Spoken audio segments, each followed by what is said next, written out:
First tonight, it's been revealed the debt racked up by the bankrupt private school Mowbray College could be up to $26 million. And it's emerged the college board ignored instructions to safeguard prepaid fees not long before the school's collapse last week. The extent of Mowbray's financial troubles has stunned parents, many of whom are still scrambling to find new schools for their children. And the mess has many wondering why education authorities didn't step in earlier, as Danny Morgan explains.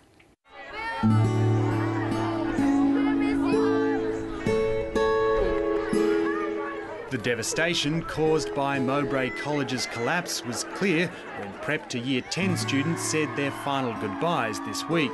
I'm pretty shattered, actually. I can't believe this is happening to us. It's horrible because this is my home away from home and we're just not going to be able to see everyone anymore. I feel horrible. How could they do this?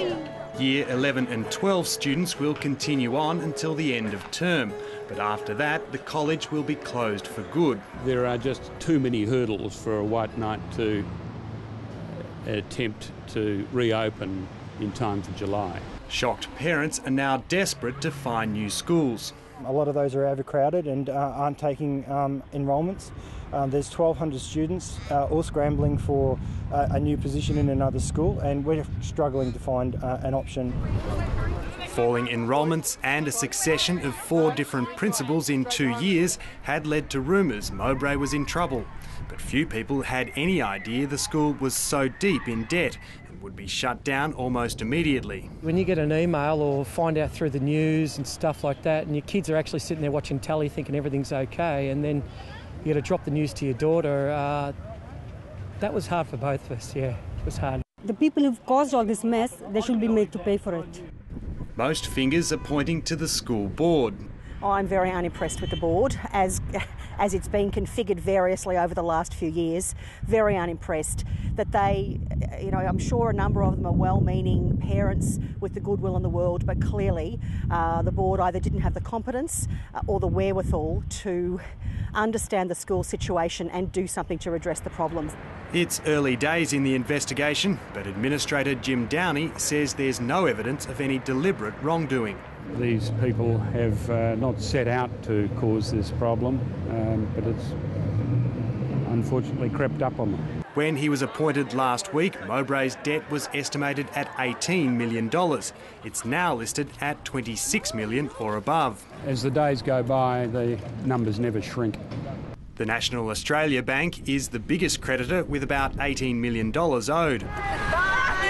There's up to $4 million in staff entitlements and possibly another $4 million owed to a range of creditors, including parents, bus companies and stationery suppliers.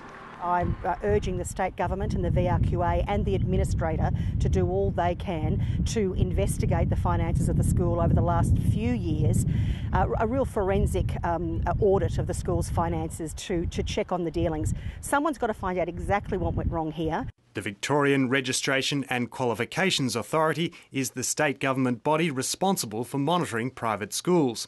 In a statement, the authority's director, Lynn Glover, says she investigated Mowbray College in March this year, finding the school was in breach of the authority's governance and financial management standards. On the 26th of March, I required the college to establish a trust to protect any prepaid school fees. Despite continuing demands from the VRQA, the college ignored this request. The Independent Education Union says the investigation came too late. It argues Mowbray's problems had been apparent for years. We have to learn lessons out of Mowbray College, and the government and the VRQA must do something to ensure that they have enough teeth to properly investigate what's going on in schools, and then enough capacity to intervene if there are concerns about the finances or the governance of a school. Parents are also wondering why something wasn't done sooner.